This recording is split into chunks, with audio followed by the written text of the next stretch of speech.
South ఇండియాలోనే biggest sorry store మన Varahi silks మన విజయవాడ ఎంజీ రోడ్ లో ప్రారంభం. ముకుంద జ్యువెలర్స్ మొట్టమొదటి ఫ్యాక్టరీ అవుట్లెట్ లో లాంగ్ హారాల పండుగ. ఈ ఆఫర్ నవంబర్ 8 నుండి 16 వరకు.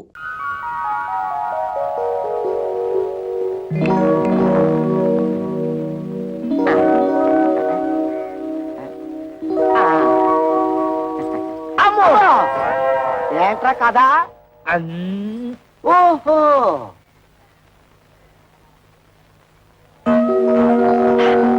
ఇప్పుడు వచ్చేస్తుంది. ఇది నీకేరా, ఇది నీకు, ఇది నా బుచ్చి తల్లికి.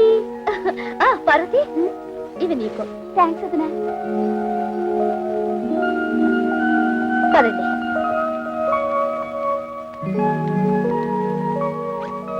మావయ్య, ఈ నెల జీతం.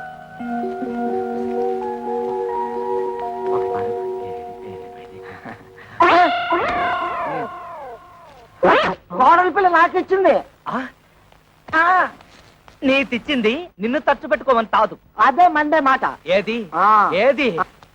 నిన్ను ఖర్చు పెట్టుకోమనా? అలా అయితే నీ చేతిలోనే పెట్టేది. నిన్ను ఖర్చు పెట్టుకోమని కాదు, నన్ను ఖర్చు పెట్టుకోమని కాదు, ఈ ఇంటికి కావలసిన ఖర్చులు పెట్టమని. కొత్తగా పెళ్ళైన వాళ్ళంతదా మాతో మంచం ఉందా? టీవీ దాతా ఎందుకు? అట్లీస్ట్ ఒక టేప్ రికార్డర్ అన్నా ఉందా? అసలు ఈ ఇంటికి వచ్చిన వాళ్ళు కూర్చోవడానికి ఒక సోఫా అయినా ఉందా? ఇవన్నీ ఇన్స్టాల్మెంట్ లో కొనాలని చూస్తున్నా. మావయ్య, ఏమ్మా? ముందు ఈ ఇంటి చుట్టూ ఉన్న అప్పులు తీర్చమనండి. అలాగే పిల్లల్ని ఏదైనా మంచి కాన్వెంట్ చూసి చేర్చమనండి. విన్నావా ఎంత ఇండైరెక్ట్ గా నీ గడ్డి పెట్టిందో? పిల్లల్ని కాన్వెంట్ లో చేర్చాలన్న బుద్ధి నీకు ఎప్పుడైనా పుట్టిందా? ఆ పిల్లకు పుట్టింది. దట్ ఈజ్ మై కోడల్. నా తండ్రే, బాధ్యతల గురించి నువ్వు నాతో చెప్తున్నావా? నీ జన్మలో ఆ మాటతో అర్థం తెలుసుంటే మా బతుకులు ఇలా ఏడ్చేవి తావు. నీకి చేసి పెడితే కంద బత్తలి కూర రామచంద్ర రామచంద్ర. వదిలికి టోటల్ గా రెస్ట్ ఇచ్చావా? లేదురా, చిన్న హెల్పింగ్. మధ్యలో రెండే స్పెషల్ మజ్జిగ. మీ ముఖానికి ఆర్డర్స్ ఒకటి. మీ వదిలికి హెల్త్ అర్థమైందన్నయ్య. నీ బతుకు కూడా పిఠాపురం ఫిష్ మార్కెట్ అయిపోయిందన్నమాట. నీ బతుకు నా బతుకు బాగుపడాలంటే ఒకటే మార్గం. కళ్ళు మూసుకొని దీన్ని పట్టక్షలేసి. పురుగుల మందురా, తాగితే చేస్తాను. ఇది ఆ మందు కాదు, అది తాగితే నాకు డోకొచ్చేస్తుందిరా. ఓకే, ఈ ట్రిక్ భలేగుందిరా. ఈ ట్రిక్కులు గిక్కులు తమిళనాడు రజనీకాంత్ తెలుసు, తెలుగులో నాకే తెలుసు. అంతేకాదు ఇంకోటి కూడా చూపిస్తా.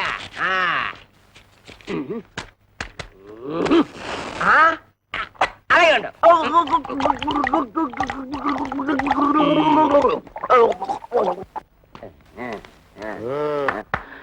ఓహో అమ్మ, ఇదేటే బాబు? అయ్యో బాబు,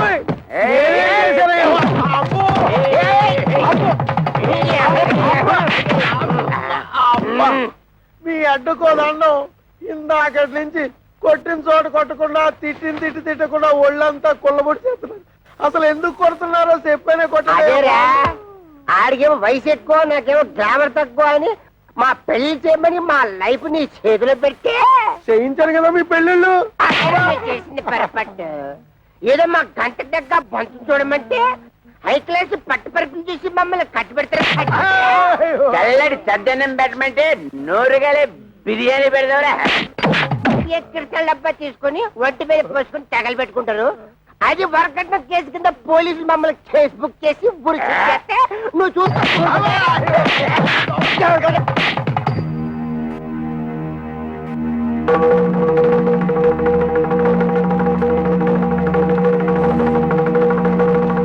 మీరు ఫోటోలు చూసి పెది విరిసి పక్కన పడేసి వెళ్ళిపోతే ఓలమ్మ నా కమిషన్ ఎక్కడ బొక్కడ పోద్దాం అని చెప్పేసి 4 కోతలు కోసేశాను, పెళ్లికి ఒప్పించేశాను. అబద్ధాలాడేనే ఓ పెళ్లి చేయించడం మా ఉత్తి కదా. అది నమ్మేసి మీరు పెళ్లికి సిద్ధపడిపోయారు. మధ్యలో నా నేడు చేసేది నా వృత్తి ధర్మం కదా. సర్లే, నువ్వు వెళ్ళు, నువ్వు వెళ్ళు. అంటే ఆయన మన పీకి పీకి ఇక్కడ దాకా తీసుకొస్తే పేకుండా పంపించేసాడు. కొంప తీసి మళ్ళీ పీకుతాడా? ఒరే శంకరయ్య, ఆడపిల్లల తండ్రివై ఉండి ఎవరో ఏదో అబద్ధాలు చేస్తే నమ్మేసేసి పిల్లల పెళ్లిళ్ళు చేసావు గాని కాస్తన్నా ఎంక్వైరీ చేశావా? అవునులే, డీపుగా ఎంక్వైరీ చేస్తే ఎక్కడ నిజాలు తెలిసిపోతాయేమోనని భయపడ్డావు. సమంగా ఆడపిల్లల్ని పెళ్లిని చేసేయచ్చు కదా అని ఆశపడ్డావు. అరే ఎంతసేపటికి ఆడపిల్లల్ని వదిలించుకుందామన్న తాపత్రయం తప్పితే ఏనాడైనా ఆ వైపు నుంచి ఎంక్వైరీ చేశావా? నువ్వను మరి ఆ మాట అప్పుడే ఎందుకు చెప్పలేదురా? నాకంత సీన్ కూడా ఎక్కడేచింది. నేను ఫుట్బాల్ లాంటి వాడిని. నువ్వు కాలుతో తంటే వెళ్ళి దూరంగా పట్టం తప్పితే ఏనాడైనా తిరిగి వచ్చి తగలటం ఉందా? నువ్వను ఏం చెప్పారండి బాబు, తప్పండి. ఈ పెళ్లిళ్ళు చేసుకున్న తర్వాత మే సుఖపడ్డావా, మా పిల్లలు సుఖపడ్డారా? రోజు వాళ్ళు గెంజి తగ్గలరా, రోజు మేము బిర్యానీ తిరగలమా? అందుకు పని చేస్తాం, ఈడాకులు ఇచ్చేస్తాం. కానీ మమ్మల్ని పెళ్లి చేసుకున్న తర్వాత మీ అమ్మాయిని పెళ్లి చేసుకోవడానికి ఎవరైనా ముందుకు రాగలడా? ఏ ఎదురైనా ముందుకు రాగలడా? అది కాదండి, ఒకసారి మేము విడాకులు ఇచ్చిన తర్వాత మాకు మాత్రం పెళ్లిళ్ళు ఎలా అవుతాయి? పాసిపోయిన దోసకాయ పప్పులా తీసుకెళ్లి కాలంలో ఒక్క నిమిషం. ఒరే శంకరం, వాళ్ళకి ఆస్తులు పాస్తులు లేకపోయినా నీతి నిజాయితీ ఉన్నాయి. ఇక్కడ ఇంత సీన్ జరుగుతూ ఉంటే బెల్లం కొట్టరా నిలబడతావే? ఏదో ఒకటి మాట్లాడు. బాబు, జరిగింది ఏదో జరిగిపోయింది. ఇప్పుడు విడాకులు అనకండి. మీరు మీ సంసారాలు నిలబడేందుకు కావాల్సిన డబ్బు సాయం నేను చేస్తాను. నేను మీలా కష్టపడి పైకొచ్చిన వాడిని.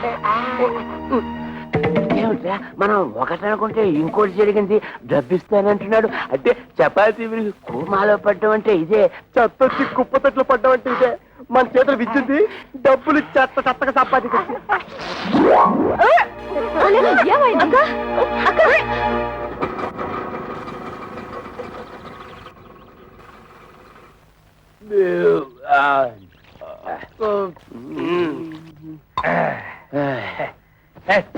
అక్కర్లేదు. అరే మా అత్తగారు మామగారు, సరైన టైంకి వచ్చాడు. మరి ఇలాంటప్పుడే ఆ వంతర శాస్త్రి మాటలు గుర్తుంచుకుని మరీ బిహేవ్ చేయాలి. ముఖ్యంగా మన దొంగమ్మ ముందు ఓవర్ ఇదేనా రావడం? అన్నయ్య వదిన ఆ పోర్షన్ లో ఉంటున్నారు. తమ్ముడు మరదలు ఈ పోర్షన్ లో ఉంటున్నారు. తమ్ముడు అనే త్వరలో ఈ పోర్షన్ కి రాబోతున్నాడు. అలాగా? మీరందరూ ఇలా కలిసిమెలిసి ఉంటాం నాకు చాలా సంతోషంగా ఉంది. అంతకంటే సంతోషమైన వార్త ఇంతోటి చెబుతాం మామయ్య గారు, మీరు తాతయ్య తాబోతున్నారు. మేము త్వరలో బాబాయ్ కాబోతున్నాం.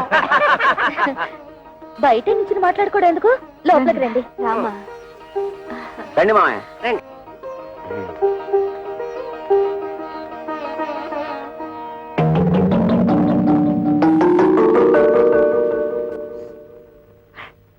మన కొంపాయనికి అన్నట్లేదు. ఓవర్ పర్వాలేదు, ఇక్కడ కూర్చుంటాను. ఆగండి, ఇప్పుడు కూర్చోండి. అల్లుళ్ళు, నేను కూడా మీకు శుభవార్త చెబుదామని వచ్చాను. చెప్పండి మామయ్య, చెప్పండి. ఏం లేదు, మన గిరికి పెళ్లి నిశ్చయమైంది. ఇదిగో మీకు ఈ శుభలేఖలు ఇచ్చేద్దామని వచ్చాను. శుభలేఖలా? ఏట్మా గారు తమాషాగా ఉందా? పెళ్లి చూపులుగా మమ్మల్ని పిలవలేదు, నిశ్చితార్థాలకి మమ్మల్ని పిలవలేదు, శుభలేఖలు ఇవ్వడానికి వచ్చారంటే అసలు ఏంటి మీ ఉద్దేశం? అల్లుళ్ళ మాకు చెప్పాల్సిన పని లేదా? కనీసం మీ అమ్మాయిని అలా పిలవాలి కదా. ఊరితే ఆవేశపడిపోవద్దు. మన బామ్మర్ది గిరి ఎవరినో లవ్ చేసి ఉంటాడు, అందుకే సడన్ గా పెళ్లి ఫిక్స్ అయిపోయి ఉంటుంది. అంతే కదా మామయ్య గారు? అంతే. ఓహో, లవ్వా? అయితే మామగారు తప్పే లేదు. ఏంటి మామయ్య, మా బామ్మర్ది కాబోయే మామగారు ఎమ్మెల్యేనా? అవును బాబు. చూడండి, మీరు తప్ప మీ బామ్మర్దికి ఎవరున్నారు? నిజానికి మీరంతా నా పెద్ద కొడుకులు లాంటి వాడు. అందుకే మీరు దగ్గరుండి మరీ మీ బామ్మర్ది పెళ్లి జరిపించాలి. భలేవరే, ఆ విషయం మీరు చెప్పాలా? మనకు సాయం చేస్తాం, డబ్బు విషయం మాత్రం ఎత్తలేదు. తెలివితేటలు అంటే అవే మరి.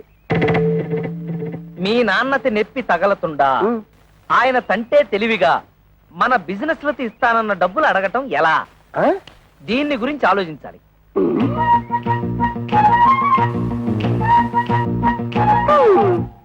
ఇందాకేంటన్నా? మామగారికి నెప్పి తగలతుండా మనతిస్తానన్న డబ్బులు అడగటం ఎలా? దీనికి ఒకటే మార్గం. అదే ఆలోచిస్తున్నా. మీరంత తలపగొట్టుకోవాల్సిన అవసరం లేదు. మేము ముగ్గురు ఇదివరకే ఒక నిర్ణయానికి వచ్చాం. మా అమ్మ ద్వారా మా నాన్నని డబ్బు అడిగిద్దామని. ఇప్పుడు ఎలాగో మా అన్నయ్య పెళ్లి వచ్చింది కనుక ఏదో విధంగా మన విషయం అమ్మకు చెప్తాం. అమ్మా, ఈ సామాన్ ఎక్కడ పెట్టమంటారు? అమ్మా అమ్మా, ఏమిటి ఈ సామాన్లు ఎక్కడ పెట్టించమంటా? ఆ మాత్రం దానికి నన్ను అడగాల? ఆ సామాన్లు గదిలో పెట్టించు. ఆ గదిలో పెట్టు. అమ్మా, ఏమిటి ఏమన్నా అడగాలా? అది అబ్బే ఏమీ లేదు.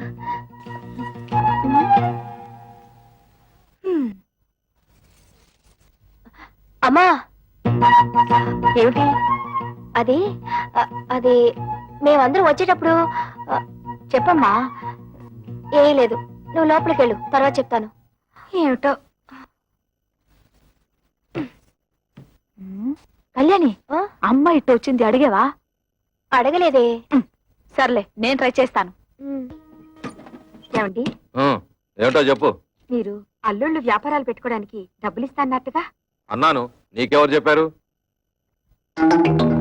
ఓహో, వీళ్ళని పంపించింది పెళ్లికి కాదు, డబ్బు కన్నమాట. ఊరుకోండి, పిల్లల మొహాల మీద ఏమిటా మాటలు? ఇస్తానన్నాక ఇచ్చేయాలి కదా. అవును, ఇస్తాను. ఎప్పుడు? నా దగ్గర డబ్బు ఉన్నప్పుడు. ఏమిటండి మొండి సమాధానం? ఇస్తారో ఎవరో ఖచ్చితంగా చెప్పండి. ఏమిటో ఇచ్చేది గాడిద గుడ్డు. ఆ రోజు తాగొచ్చి నాన్న అల్లరి చేస్తుంటే భరించలేక డబ్బిస్తా అని చెప్పి సర్ది పంపించేశాను. కానీ నిజంగా మీరు ఇస్తారని వాళ్ళు ఆశ పెట్టుకున్నారండి. ఇప్పుడు ఇవ్వరని తెలిసిందిగా, ఆశ నిరాశ చేసుకోమను. ఏమిటండి ఆ పిచ్చి మాటలు? వాళ్ళ ముగ్గురికి తలో 1,00,000 ఇస్తే ఏవో వ్యాపారాలు పెట్టుకుంటారట. వాళ్ళకి తలా 1,00,000 ఇస్తే నా కొడుకు మీలేదు చిప్పే. చూస్తూ చూస్తూ వాడిని దిక్కుమాలి వాడిని చేయలేను. అంతలోనే దిక్కుమాలిన వాడు ఎందుకు అవుతాడు? మనకెలాగో 2 ఇళ్లున్నాయి. ఈ ఇల్లు వాడికి వచ్చేసి అద్దెకిచ్చిన 2వ ఇల్లు అమ్మి అమ్మాయిలకి పంచేద్దాం. నేను బతుకుండగా ఈ ఇల్లు కాదు కదా, ఒక్క ఇటుకు కూడా అమ్మను. ఇదంతా నా కొడుకు చెందాల్సిందే. కొడుకు ఎక్కువేంటి, కూతురు తక్కువేంటి? కొడుకు కొడుకే, కూతురు కూతురే. కొడుకు మన వారసుడే, మన వంశాన్ని నిలబెట్టేవాడు. తండ్రికి ఆడపిల్ల బాధ్యత పెళ్లి చేయడంతో తిరిగిపోతుంది. అయినా ఆ తర్వాత కూడా ఆడపిల్లకి చేయాల్సి చాలా ఉంటాయి. ఆషాఢ మాసాలు, దసరా, దీపావళి, సంక్రాంతి లాంటి పండుగలు, పబ్బాలు, కడుపులు, కానుపులు, ఇలా ఎన్నో ఖర్చులు. ఇవన్నీ ఎవరు చేస్తాడే? ఎవరు చేస్తాడు? బతుకుంటే నేను చేయాలి, లేకపోతే నా కొడుకు చేయాలి. కొడుకు వెలగబడతాడులేండి. ఏంటే చాలా ఎక్కువగా మాట్లాడుతున్నావు? అమ్మా, మా గురించి మీరు గొడవ పట్టు ఏం బాగలేదు. ముందు పెళ్లి పనులు కానివ్వండి. పెళ్ళైపోగానే మేము వెళ్ళి మా కంటలు మేము పడతాం. ఆ రోజు మామూలు దగ్గరికి లాక్కెళ్ళినందుకు నీకు మంటగా ఉందా? కోపతాపాలు సిగ్గులు ఉంటే మా వ్యాపారాలు సాగుతాయి ఏటి? పేపర్ దోశలా ఎంత విశాలమైన హృదయం అండి మీది. అరే, ఏదో పని మీద వచ్చినట్టున్నారు ఏటి? కొంచెం హ్యాండ్ లోన్ తావాల్సి వచ్చి ఎమ్మెల్యే కూతురుతో మా బామ్మర్ది పెళ్లి. అత్తడు కొంచెం లెవెల్ గా ఉండాలి కదా. మా తమ్ముడన్నయ్యకి కాపలకదు కదా, చిన్న ఆపరేషన్ చేయిద్దామని. పెళ్లిలో అలా మాట్లాడితే బాగోదు కదా, అందరూ నట్టిపిత్తోడు అనుకుంటారు. అందుకని ఆపరేషన్ చేయించాలి, చిన్న చిల్లర కావాలి. దాందే ఉంది, ఇత్తనం పట్టుకెళ్ళిపోండి. 105 రూపాయల కాడకు వడ్డీ. వడ్డీ ముందు కట్టసేసుకుని ఇస్తాం. ఎంత కావాలేటి? ఎంత తావాలో మాతో మాత్రం ఏం తెలుసు? మేము కొనేస్తుంటాం, మీరు కట్టేస్తుంటారు. మేము కొనేస్తుంటాం, మీరు కట్టేస్తుంటాం. మొత్తం లెక్కే చెప్పండి, కట్టగా ఇచ్చేస్తాం. దానికేముంది, నేనున్నాను కదా. ఈ క్యాష్ బ్యాక్ సంకలెట్టుకుని నేను మీ వెనకాల వెళ్ళిపోచ్చేస్తాను. ఇంకొక విషయం, ఈ పెళ్లిలోనే మీకు డబ్బు వచ్చేస్తుంది అన్నారు కాబట్టి నా డబ్బు అక్కడే ఇచ్చేయాలి.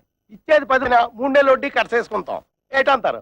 ఇంతేటంతామండి, మీరేటంటే మేము అది అంటామండి. అంటే సక్సెస్, ఆపరేషన్ గ్రాండ్ సక్సెస్. తాబుదులు కా వచ్చేసింది.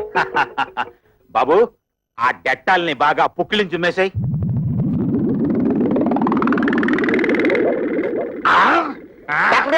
చౌకకి పెట్టారు. మా తమ్ముడికి మాట వచ్చేసిందా? అస్సలు మాట రాదు. అదేటది, తాకబోతులు కావలకాలి కదా, అందుకోసమే కదా ఫీజు ముందే ఇచ్చేసుకున్నాం. పెళ్లి పనులతో మా మామయ్య మా చేతిలో పెట్టగానే నేను నీ చేతిలో పెట్టాక నోరు మూసుకో. డాక్టర్ గారు, మా తమ్ముడు ఆపరేషన్ పూర్తయ్యాక దీంతో పుక్కిలించు మేవయ్యా అంటే డెట్టాల్ మొత్తం తాగేశాడు. 4 పిడత కట్టుకుపోయింది, ఒక్క మాట కూడా రాదు. అంత కంగారు పడక్కర్లేదయ్యా, డోంట్ కంగార్. ఇది ఆఫ్టర్ ఆల్ మనకి టంగ్ ఎక్సర్సైజ్ చేస్తే సరిపోతుంది. టంగ్ ఎక్సర్సైజ్ అంటే నాలుగు బాగా సాగదీసి ముక్కును అందుకోవాలి ఇలాగా.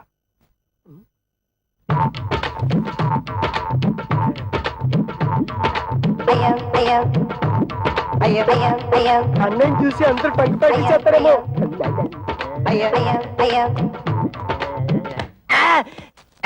చూసుకుని అడవాల్సింది నువ్వు కదా.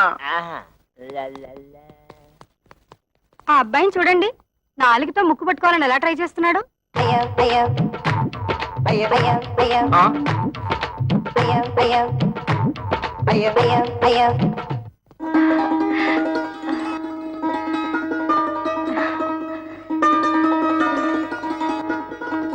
ఏమంటాయ్ పైకి రండి.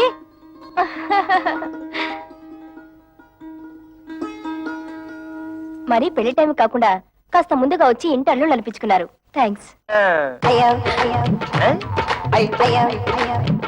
అదేమిటి?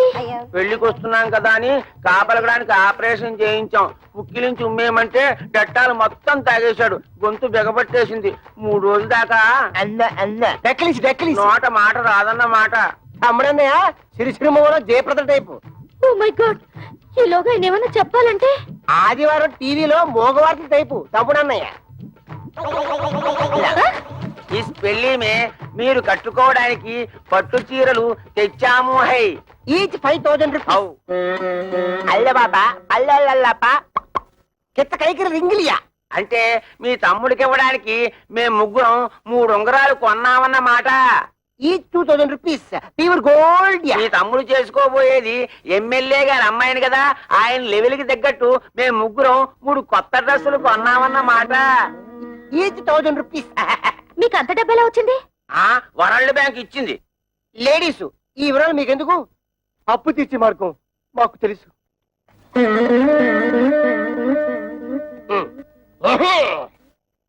బాబు లే బాబు. అత్తగారు నమస్తే. మీరు మాట్లాడుతుంటండి, నేను వస్తాను. నేను తెచ్చిన చీరలు మీ అమ్మాయిలు కట్టుకున్న తర్వాత చూసి ఆనందించి వెళ్ళండి. అది కాదు బాబు, నాకు కొంచెం పనుంది, మళ్ళీ వస్తాను.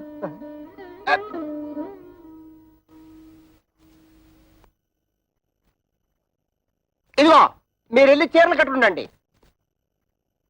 అడిగిసారా? కైకరి బత్త కైసరి అడగలేదంటగా, కొంచెం టైం చూసుకుని అడగండి.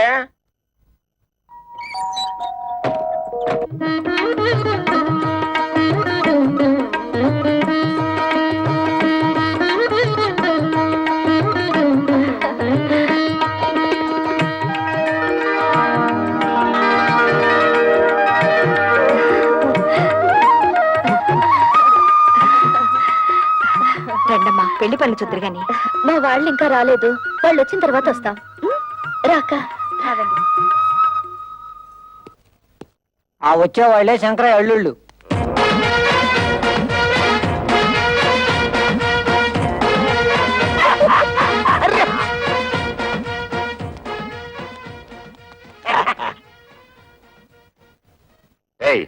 వాళ్ళని వెనక్కి సీట్లో పంపించు.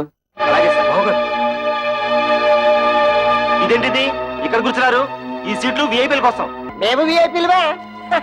పెళ్లి కొడుకు మాకు వేలు వేడమని బామ్మరిది. అయితే మనోళ్ళే ఎక్కడ కూర్చున్నా పర్లేదు, సీట్లు ఖాళీ చేయండి. బట్టలైపోతుంది.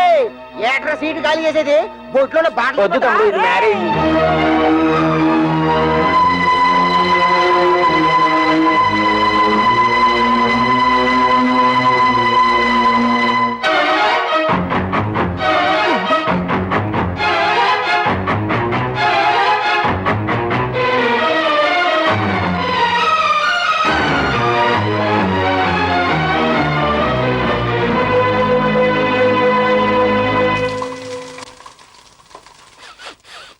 అమ్మో, వంటశాలలో పోపు మారిపోతుంది.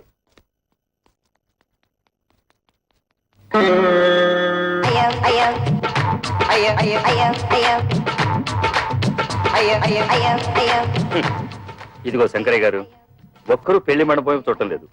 4 బయట సభ్యులు ఎవరు కూడా చూసుకోవడం సరిపోతుంది.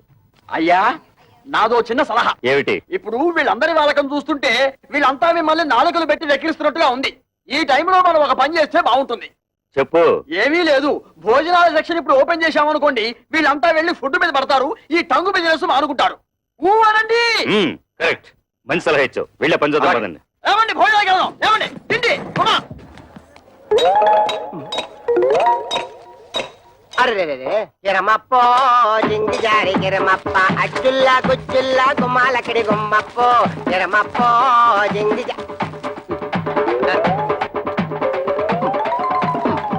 కిరమప్పో జింగి జారి కిరమప్ప అచ్చుల్లా గుమ్మాలక్కడి గుమ్మప్పో కిరమప్పో.